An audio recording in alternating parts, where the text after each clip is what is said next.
Hi friends, continuing the chapter number 3 electric current. Last time we discussed about a device called Wheatstone bridge in which we are finding the value of unknown resistance. अब चलते हैं आगे एक और device potentiometer. Now basically potentiometer है क्या चीज? It's a meter. Metre यानी क्या? It's a measuring device. Meter means it's a measuring device. क्या मेजर करता है? तो जो आगे लिखा है वो potential is a short form of potential. Potential बोल सकते हैं या फिर पोटेंशियल डिफरेंस बोल सकते हैं. एंड पोटेंशियल डिफरेंस का दूसरा नाम है वोल्टेज. पोटेंशियल डिफरेंस या वोल्टेज मेजर करता है उस डिवाइस को बोलेंगे पोटेंशियोमीटर. द वर्ड मीटर लगा हो मतलब क्या होगा? Measuring device. देखो मीटर दो टाइप से लिखते हैं, METER एंड दूसरा METRE. 11th में मैंने आपको इन दोनों का डिफरेंस बताया था, याद हो तो. अच्छा, सेकंड चैप्टर में हमारी बात हुई थी. This METRE is a unit of length. 1 metre 2 metre बोलते हैं ना, वही है. एंड ये क्या चीज है? ER is a measuring device. It's a measuring device. आपके घर पे लाइट का मीटर होता है, पानी का भी मीटर होता है, तो that's just meter, measuring device. While METR is a unit of length. याद हो तो वेस्टर्न ब्रिज में हमने मीटर ब्रिज वर्ड दिया था. मीटर ब्रिज क्यों? क्योंकि वो 1 मीटर लेंथ वाला वायर था, ऐसे उसको मीटर ब्रिज बोलते थे. यहाँ पे मीटर लिखा हुआ है, means it's a measuring device. क्या मेजर करता है? पोटेंशियोमीटर. क्या सर ऐसे कोई और एग्जांपल है? Yes there are.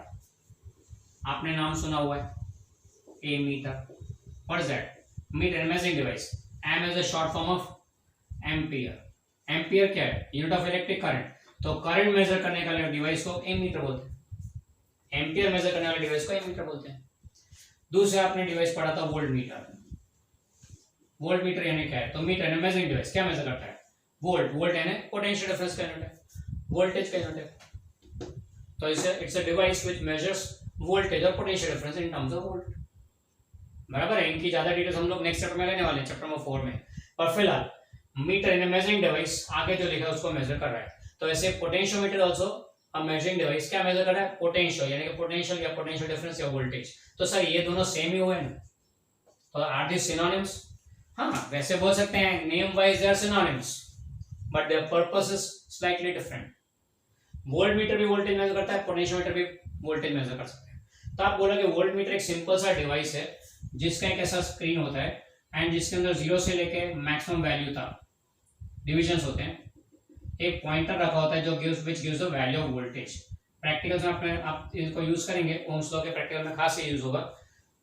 तो ये volt meter gives the value directly, और इधर वी लिखा होता है डायल पे, डायल के ऊपर वी लिखा होता है, तो फिर ये वोल्ट मीटर हो गया. तो अगर सिंपल सा वैल्यू मिल रहा हो तो ये किस लिए? वोल्ट मीटर के होने, even the voltmeter exist, why what's the need of potentiometer, या what's so different about potentiometer जो उसको अब स्टडी करना पड़ेगा. तो चलो पहले वो देख लेते हैं. वोल्ट मीटर क्या होता है? It's a device which measures potential difference across two points. यानी वोल्ट मीटर हमेशा पैरेलल में लगता है. ओके, अब पोटेंशियोमीटर को भी देखेंगे यहाँ पे दोनों को. पहले देख लेते हैं why we need potentiometer, then we go into details of it. Now here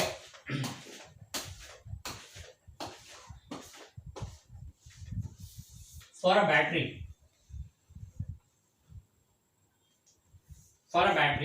right in the beginning of the chapter we had taken the concept कि suppose बैटरी है, इसका EMF E होता है, इसका इंटरनल रेजिस्टेंस R होता है, इसमें current I पास होता है एंड इसके दो टर्मिनल्स के अक्रॉस जो पोटेंशियल डिफरेंस मिलता है उसको हम लोग टर्मिनल वोल्टेज V बोलते हैं. Potential difference across two end points of the battery. ये इंटरनल रेजिस्टेंस अंदर ही गिना है, इससे बैटरी हो गया. बैटरी के दो एंड पॉइंट के बीच में जो पोटेंशियल डिफरेंस मिलता है उसको टर्मिनल वोल्टेज बोलते हैं. एंड इन तीनों इन सबका रिलेशन क्या है? तो V equal to E minus IR. That was our first chapter of this, first lecture of this chapter. इस चैप्टर का पहले लेक्चर में हमने ये डिस्कस किया हुआ है. नाउ आवर पर्पस इज ये वोल्ट, ये टर्मिनल वोल्टेज मेजर करना, तो वोल्ट मीटर लगाते हैं अक्रॉस द टू एंड्स. यहाँ पे हम लोग वोल्ट मीटर लगा देंगे तो वोल्टेज देगा, टर्मिनल वोल्टेज देगा. पर हमें EMF मेजर करना हो तो क्या? We know that terminal voltage is EMF minus IR. ये दो माइनस होते हैं, इससे EMF से तो हमेशा कम वैल्यू आएगी वोल्ट मीटर में ना. अगर हमें EMF मेजर करना है तो what to do? EMF measure करना हो तो क्या करें?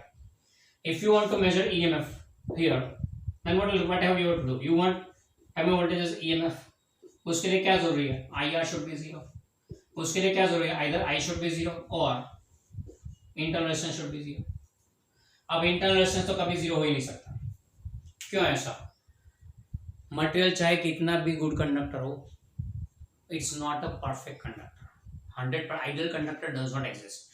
Ideal conductor does not exist मतलब every material has some resistance, भले लो पर रेजिस्टेंस तो होता ही है। There is no such substance available which does not have any resistance. Okay, तो रेजिस्टेंस तो हमेशा होगा ही, छोटा तो छोटा पर होता है सही, यानी आर कभी जीरो नहीं हो सकता। तो अगर by any means if you make current zero, मतलब current passing to the battery, if by any means if you make it zero, then you can measure EMF। क्योंकि I अगर जीरो हो गया तो ये पार्ट जीरो हो गया, तो V इक्वल टू आएगा, तो यहाँ टर्मिनल वोल्टेज जो मिलेगा that will be equal to actual EMF of the battery. तो बैटरी का EMF मेजर करना हो तो you need to have current passing to the battery to be zero, and such a condition of current passing to battery, इसको हमने first lecture में introduce भी किया था, it's called open circuit condition. It's called open circuit condition. तो open circuit condition यानी क्या? It's such a condition in which current passing to the battery is zero. अब can voltmeter achieve open circuit condition? तो उसके बारे में, voltmeter is a high resistance device. It's a high resistance device. अगर ये high resistance device है इसलिए क्या होगा, यहाँ पे करंट आया, दो पार्ट में डिवाइड होगा, एक बैटरी में और दूसरा पार्ट वोल्टमीटर में। वोल्टमीटर का रेजिस्टेंस हाई है, so it draw negligible current, मतलब majority current will pass through battery. Battery में से करंट पास होगा मतलब क्या होगा, आपको ओपन सर्किट कंडीशन नहीं मिलेगा। यानी कि voltmeter is not able to achieve open circuit condition, and hence it can not have I equal to 0, and hence it can not have IR equal to 0, therefore it cannot have V equal to E। यानी voltmeter के case में V equal to E नहीं होगा, यानी voltmeter will not be able to measure EMF, it will be just measuring the terminal voltage. तो अगर आप voltmeter use कर रहे हैं to measure the EMF, it's not possible, क्योंकि voltmeter can not achieve open circuit condition. तो फिर हमें अगर EMF मेजर करना हो बैटरी का तो क्या करेंगे? So we require an alternate device which can achieve open circuit condition and hence obtain the EMF। EMF लाने के लिए एक ही तरीका है, EMF लाने के लिए एक ही तरीका है, तो उसके लिए ओपन सर्किट कंडीशन का होना जरूरी है, and voltmeter is not able to, is the voltmeter cannot measure EMF of the cell। We require an alternate device, potentiometer is that device। Potentiometer can achieve open circuit condition and hence can measure EMF of the cell। तो मान लीजिए potentiometer, हाँ यहाँ पे potentiometer लगाएंगे तो cell में से पास होता हुआ करंट जीरो हो जाएगा, and you will find that यहाँ पे जो टर्मिनल वोल्टेज मिलेगा वो एक्जैक्टली इक्वल टू E हो जाएगा, and you will be able to measure the EMF of the cell.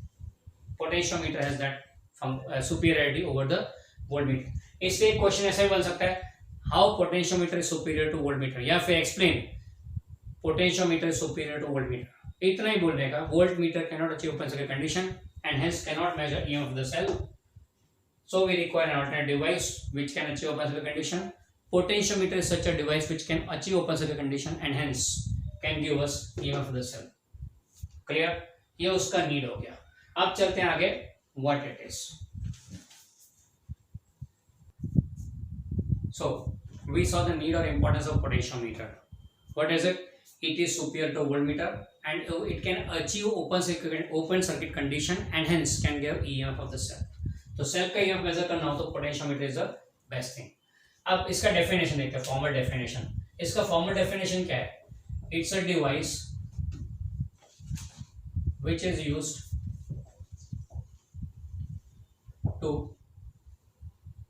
To get and major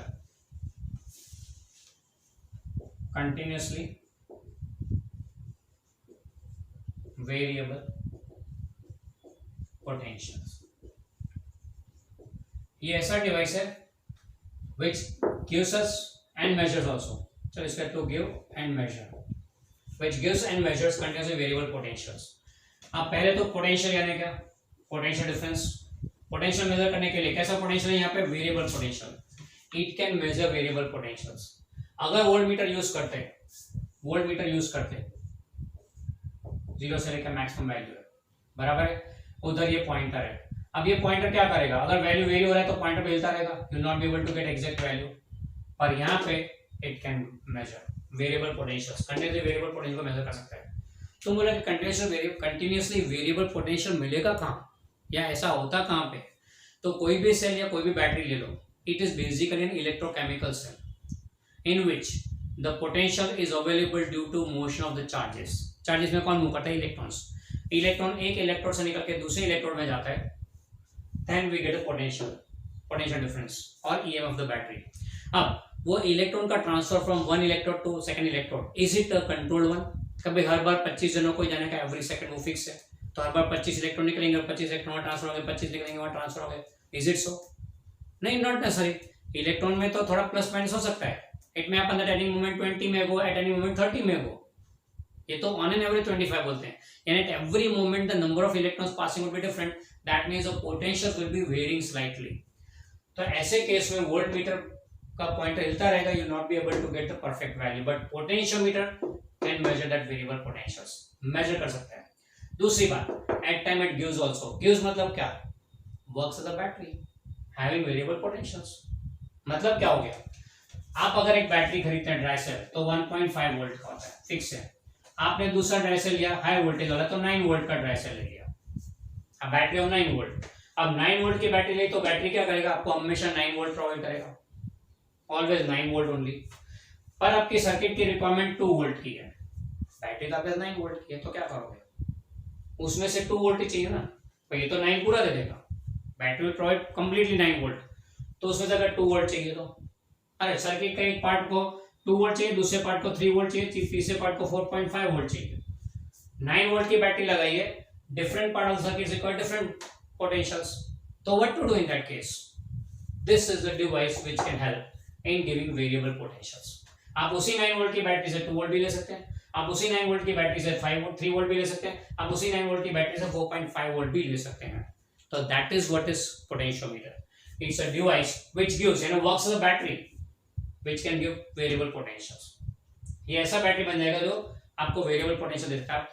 आपने शायद लैब में देखा होगा कि देयर इज अ बैटरी जिसमें एक नॉब होता है जो 0 वोल्ट 2 वोल्ट 4 वोल्ट 6 वोल्ट ऐसा करते हैं, तो क्या है बेसिकली इट्स अ पोटेंशियोमीटर, अंदर सर्किट में पोटेंशियोमीटर है। Okay, so that's the case. अच्छा हाँ, दूसरा एक एग्जांपल, इसका बेस्ट एग्जांपल, घर में जो फैन का कंट्रोलिंग होता है, घर में 1 2 3 4 5 स्पीड ऑफ फैन वेरी करते हैं, it's a sort of potentiometer. पहले पुराने कंसेप्ट, पुराने जो आते थे फैन, उसमें जो आते थे रेगुलेटर्स, उसमें वो आवाज आता है, खटका का आवाज आता है, that is based on capacitors. और अब नए जो रेगुलेटर होते हैं वो सिंपली नॉब होता है जिसको रिवॉल्व करना होता है, इट्स अ पोटेंशियोमीटर। ओके, तो दैट ऑफ स्मूथली रिवॉल्विंग, खटका नहीं होता पर smoothly revolving, those are all potentiometers. क्योंकि फैन को जरूरत के हिसाब से वोल्टेज देता है, अवेलेबल जो भी उसमें जितना हाई स्पीड चाहिए तो ज्यादा वोल्टेज चाहिए, लो स्पीड चाहिए तो कम वोल्टेज चाहिए, that we can do using this regulator of the fan. Okay, तो ये उसका डेफिनेशन हो गया, it's a device which is used to give and measure, यानी works as a battery also and a meter also, continuously variable potential. Okay, तो ये उसका definition हो गया। अब चलते हैं आगे इसके प्रिंसिपल के बारे में। Let's obtain the principle of potentiometer, जिसके बेस पर से it is able to work.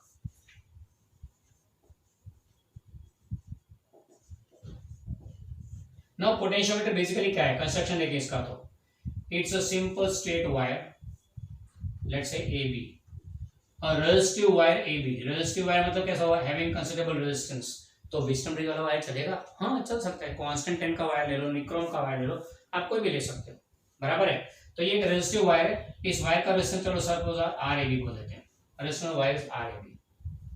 इस वायर का लेंथ लेट अस से L। तो यहां पे हम लोग डिफाइन करते हैं रेजिस्टेंस पर यूनिट लेंथ, एंड इसको डिफाइन, इसको सिंबलाइज करेंगे रो से। टोटल वायर का लेंथ L है और रेजिस्टेंस RAB है, तो यूनिट लेंथ का रेजिस्टेंस कितना होगा वायर पे, दैट्स कॉल्ड रो। इसको कई बार न्यूमेरिकल में हम लोग इसको स्पेसिफिक रेजिस्टेंस भी बोलते हैं, specific resistance, we also called as specific resistance numerical purpose में। सिंबल नोड रेजिस्टिव दिखाई है तो इसको स्पेसिफिक रेजिस्टेंस भी बोलते हैं, and that is given as per unit length चाहिए ना, चल के RAB अपॉन L, तो RAB अपॉन L। ओके, ये हो गया रेजिस्टेंस पॉइंट लेंथ, यानी इसके बेस पर से रेजिस्टेंस वायर क्या बोलेंगे, रो इनटू L, या फिर L रो बोल देते, चलो इसको will call as length into specific resistance. Okay, ये हो गया।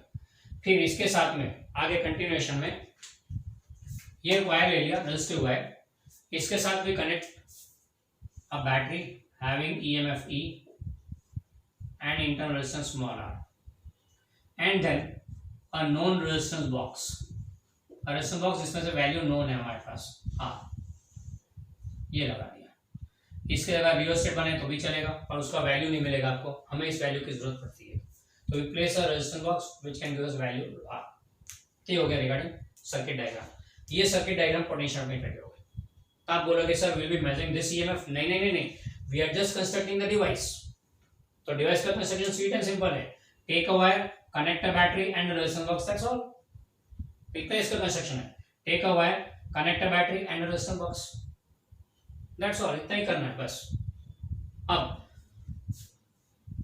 पहले हमने यहाँ क्या नोट किया, रेजिस्टेंस पॉइंट लेंथ।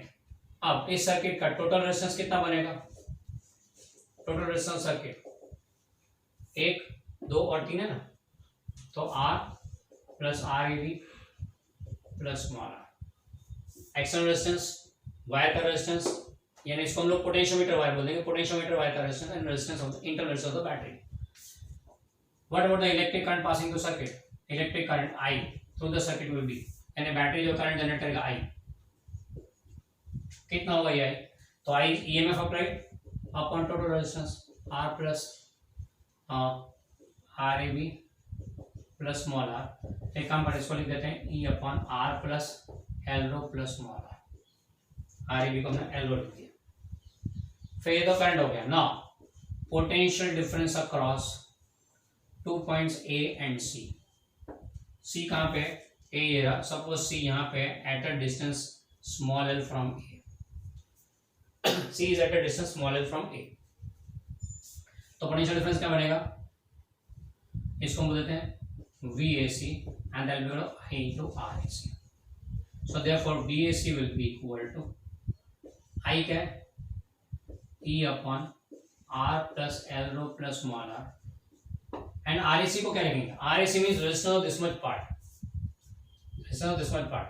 अभी हमने डिफाइन किया पर यूनिट लेंथ रेजिस्टेंस रो है, तो ये L लेंथ के लिए रेजिस्टेंस कितना होगा, यूनिट लेंथ के लिए रो होता है, लेंथ के लिए कितना होता है, L into रो। ये रेजिस्टेंस ऑफ RAC हो गया, AC का रेजिस्टेंस हो गया, AC पार्ट का, तो L be L into rho।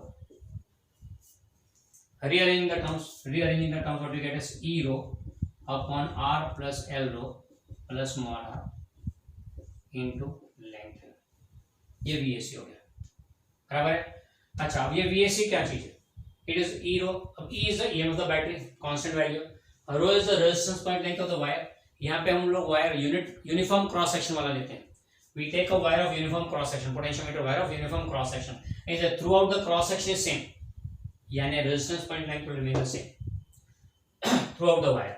Okay, तो रो भी कांस्टेंट है, R एक्सटर्नल रेजिस्टेंस फिक्स है, L rho resistance of the wire भी फिक्स है, R इंटरनल रेजिस्टेंस भी फिक्स है, तो ये पूरा bracket is a constant and ये बचा L। इस कांस्टेंट को हम लोग बोलते हैं sigma, where sigma is called potential gradient। इसको हम लोग बाद में लेते हैं डिटेल में, अभी फिलहाल इसको पोटेंशियल ग्रेडियंट के नाम पे याद रखते हैं। as sigma is constant therefore VAC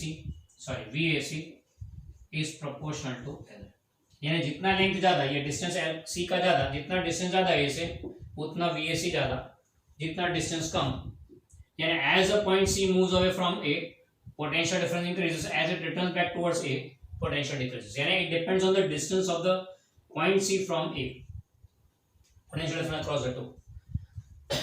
take L equal to 0, L equal to 0 ले लो, तो C पॉइंट कहाँ पे आ गया, A पे आ गया। अब L equal to 0 लोगे तो पोटेंशियल डिफरेंस क्या आएगा, 0, यानी A पॉइंट पे 0 पोटेंशियल डिफरेंस मिलेगा आपको, this is 0 point, and as you move away यहाँ पे लेंथ मैक्सिमम हुआ तो यहाँ मैक्सिमम पोटेंशियल डिफरेंस मिलेगा, क्यों, क्योंकि L की वैल्यू मैक्सिमम यहाँ पे। तो सर इससे आगे नहीं वायर के बाहर तो नहीं जा रहे हैं हम लोग वायर पे मेजर कर रहे हैं, तो वायर पे A पॉइंट पे 0 पोटेंशियल, B पॉइंट पे मैक्सिमम पोटेंशियल। अब समझो VAC is what, potential difference across A and C, तो that be VC minus VA, potential C minus potential A। Potential difference is potential C minus potential A पे तो potential 0 है, तो ये potential C हो गया, यानी VAC indicates potential at point C, यानी एट अ डिस्टेंस L। तो इसको हम लोग दूसरे वर्ड में क्या बोलेंगे, पोटेंशियल डिफरेंस अक्रॉस AC को, potential at a point C lying at a distance at distance L from A। ध्यान से समझ लो, it is potential at point C lying at a distance L from A। तब इसको symbol VAC के बदले बोल देते हैं डिस्टेंस L पे, तो VL बोल देते हैं, V at a distance L, V at a distance L and depends on distance L। यानी जितना डिस्टेंस A से ज्यादा होगा, L की वैल्यू जितनी ज्यादा होगी पोटेंशियल की वैल्यू ज्यादा होगी, L की वैल्यू जितनी कम होगी उतनी पोटेंशियल की वैल्यू कम होगी। यानी A पॉइंट पे zero potential, as you move away from point A the potential increases and becomes maximum at point B, and as you return back potential decreases and becomes zero at point A। ये तो क्या हो गया, as good as voltmeter का dial, zero है maximum. Zero से जैसे आगे जाएंगे बढ़ेगा, मैक्सिमम होगा, फिर वापस रिटर्न कर दो जीरो हो जाएगा। ये पॉइंट ए हो गया, ये पॉइंट बी हो गया, sort of from on the potentiometer, यानी comparable to voltmeter is the same thing almost. Y is the dial, zero यहाँ पे मैक्सिमम यहाँ पे, क्लियर। एंड ये जो हमें रिलेशन मिला है VL proportional is the principle of potentiometer, इसी बेस पे सारा काम होता है, प्रिंसिपल ऑफ पोटेंशियोमीटर। ये क्या बोलता है प्रिंसिपल, कि potential at a distance L from A, potential at a distance L from A is directly proportional to that distance L। Potential at a distance L from A, potential at a distance L from A is directly proportional to that distance। तो distance जितना ज्यादा होगा A से उतना potential ज्यादा होगा, जितना distance कम होगा उतना पोटेंशियल कम होगा। Okay, so we obtain the principle of potentiometer, VL proportional to L। जितना A पॉइंट से दूर जाएंगे मोर पोटेंशियल, जितना नजदीक आएंगे लेस पोटेंशियल, यानी A is a reference point of the potentiometer. फिर से एक बार अगर बता दो तो सर्किट क्या था, एक सिंपल वायर AB कनेक्ट कर दिया, रेजिस्टिव वायर AB जिसको कनेक्ट कर दिया एक बैटरी के साथ, EMF E, internal resistance small r and a resistance box having resistance R। ये सिंपल सा कंस्ट्रक्शन पोटेंशियोमीटर का। ये पॉइंट C लिया, line at a distance L from A, पूरे वायर का लेंथ L है, तो potential at point C यानी at a distance L, potential at a distance L was E rho upon R plus L rho plus small r into L, या फिर sigma L बोल सकते हैं, where sigma is a potential gradient। Okay, ये हमने obtain किया। Practicals में जाओगे तो क्या आपको ऐसा कुछ दिखेगा, नहीं, ये हमने थियरी में समझने के लिए सिंपल सर्किट लिया है, सिंप्लीफाई किया हुआ इसको। प्रैक्टिकल में क्या दिखेगा, है exactly same. A wooden plank is taken on which potentiometer wire A point B point, ये पोटेंशियोमीटर वायर इसका फोर बनाएंगे टर्न्स, या फिर ऐसा होगा ना 4 turns each of 50 centimetre length, 50 50 50 50 यानी 2 मीटर का वायर होगा, बराबर, यानी ए बी वायर हो गया। अब ए के साथ बैटरी कनेक्ट करनी है, ये मेन सर्किट की battery, EMF E, internal resistance small r and फिर एक रेजिस्टेंस बॉक्स, यूजुअली कई बार रेजिस्टेंस रियोस्टेट भी लगाते हैं, एंड फिर इसको कनेक्ट कर दिया बी पे, सर्किट तैयार। सी पॉइंट कैसे कंस्ट्रक्ट करेंगे, कोई भी एक पॉइंट है तो C at a distance L from A. Okay, ये इसका पर ये चीज में बताते हैं, स्ट्रेट वायर जो हमने लिया थियरी में वो ऐसे बताते हैं, पहले आपको टेक्स्ट बुक में भी वही सर्किट, ये टाइप के सर्किट मिलेगी, कोई मोर प्रैक्टिकल ओरिएंटेड। ओके, तो समझने में ये इजी पड़ेगा, इसलिए हमने वो मेथड से लिया। Okay, that's the difference between the figure in the circuit and the notes and what we have studied here. Okay, अब ये तो हो गया पोटेंशियोमीटर का प्रिंसिपल। तो सर वो ईएमएफ मेजर कर लिया बैटरी का, कैसे करेंगे, इधर ही करेंगे? नहीं नहीं नहीं नहीं, ये जो तो बाकी है, जिस बैटरी का ईएमएफ मेजर करना वो तो बाकी है। चलो अब हम इसके यूजेस देख लेते हैं, पोटेंशियोमीटर के यूजेस क्या थे। तो पोटेंशियोमीटर का यूज समझने के लिए there are basically 3 uses of potentiometer. एक, to find value of unknown EMF। unknown EMF की वैल्यू ढूंढनी, वही बैटरी का EMF ढूंढना ना, जो हमको मालूम नहीं है उसका EMF ढूंढना है, तो उसके लिए भी यूजेस पोटेंशियोमीटर। एक ये यूज हो गया। दूसरा, टू कंपेयर